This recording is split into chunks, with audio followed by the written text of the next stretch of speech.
Bienvenidos, mi gente!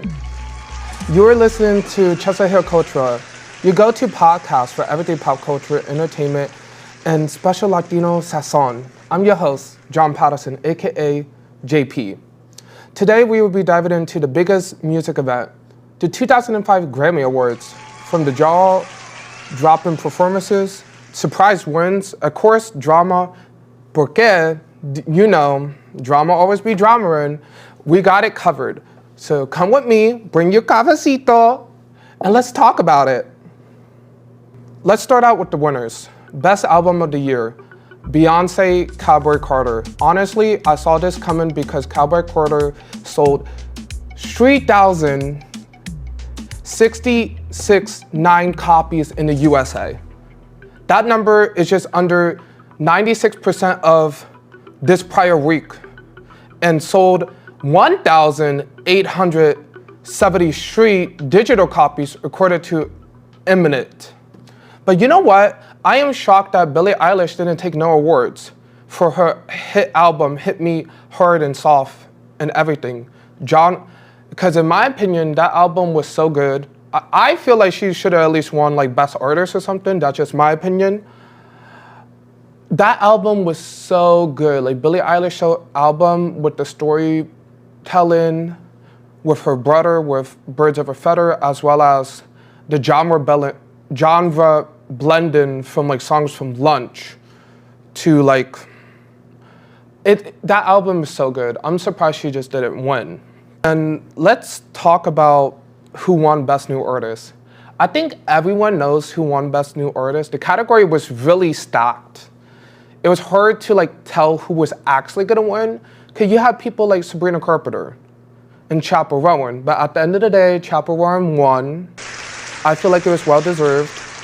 She's breaking headlines all over the internet, especially when it comes to what she said during her speech. She talked about how more than ever, younger artists in the music industry, it's harder for them starting out to get minimum wage, and she spoke about that. And to have an artist that young speak about that, that's something that I feel like should be more talked about, and as well as she talking back to paparazzi, to publicity. Like, she's an artist that stands for, yes, I'm an artist, but I'm also a human being. And like to have her also talk about like queer rights, human rights. Her performance was iconic. I would talk about that later. But stuff like that. As well as, I am so happy, Doechii won Best Rap Album. That was well-deserved. She's the only third woman in history to win Best Rap Album. She's up there with Lauryn Hill and Cardi B. That was iconic. And for her to get the standing ovation that she rightfully deserved was amazing. As well as Best Rap Song. We all know it was gonna go to They're Not Like Us, They're Not Like Us, Kendrick Lamar, because Kendrick Lamar, in my opinion, he's one of the best artists right now, especially with storytelling and how he presents himself. And that's amazing. And for me, Gente Latino, Shakira won Best Latin Album. I feel like it was rightfully deserved. Calalucci was there too. I thought Calalucci would win, but hey, Shakira been like killing it nonstop, especially her speech. Her speech really meant a lot, especially to what's going on nowadays with the whole immigration, and also like a lot of Latino parents can resonate. She talked about being a single Latino parent and like how so many Latino mothers or fathers sacrifice a lot for their kids. And that's a really powerful statement, especially for her talking about what's going on now and how more than ever Latinos need to stand up and embrace their culture. And stuff like that is muy, muy importante. So let's now talk about the unforgettable performances. You know, Grammys always deliver with performances. They always give showstoppers. But the one that stole the show for me was Sabrina Carpenter. Sabrina Carpenter performance brought old school Hollywood glamour with a new vibe to it. I don't know how to explain it. She brought like I Love Lucy, Marilyn Monroe, but then at the same time, she brought like her vocals. She literally tap danced. She put on a whole Broadway show in under 5 minutes with her performance. Sabrina Carpenter is one of these performers more than ever that is killing it every single time she performs. I don't know how she always one-up herself. She's one of those artists that always one-ups herself with her performances. As well as Chappell Rowan with the Pink Pony Club performance. It was iconic, it was amazing. Her on the horse, that was one of a kind. The whole Midwest princess, like clowns, like pageant girls all around her, that was iconic. I will also say, it was surprising for me, and I know for a lot of people, that The Weeknd actually came back to the Grammys after some controversy. I know. He had a lot of controversy due to the fact that he said the Grammys are kind of rigged and they have a secret group of people who voted.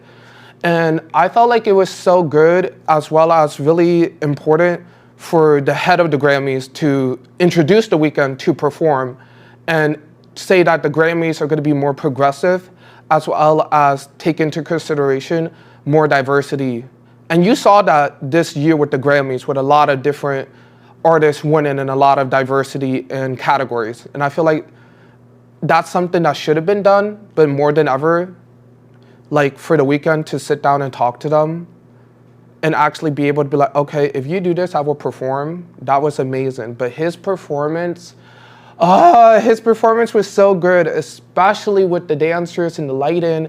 It was like a walking piece of art. And I don't know how The Weeknd does it. I want to go into The Weeknd's brain and see how he does his set design. I don't know how he does it, but it's one of a kind. As well as we also have to talk about Doechii again.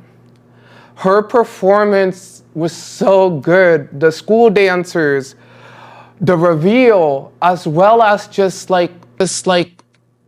something about Doechii. I'm gonna do my hot take right now.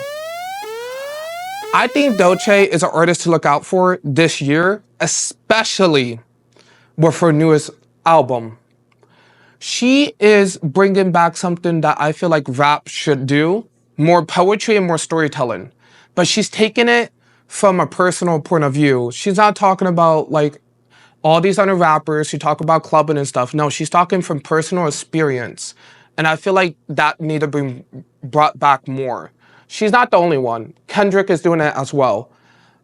And I'm gonna say this now. I know people like Cardi B, I know people like Megan, people like Nicki, but in my opinion, Doechii is up there. Like, in my opinion, Doechii is way higher than them, in my opinion, because the way that she does her storytelling with her music videos, through her set design, and through her flow is one of a kind.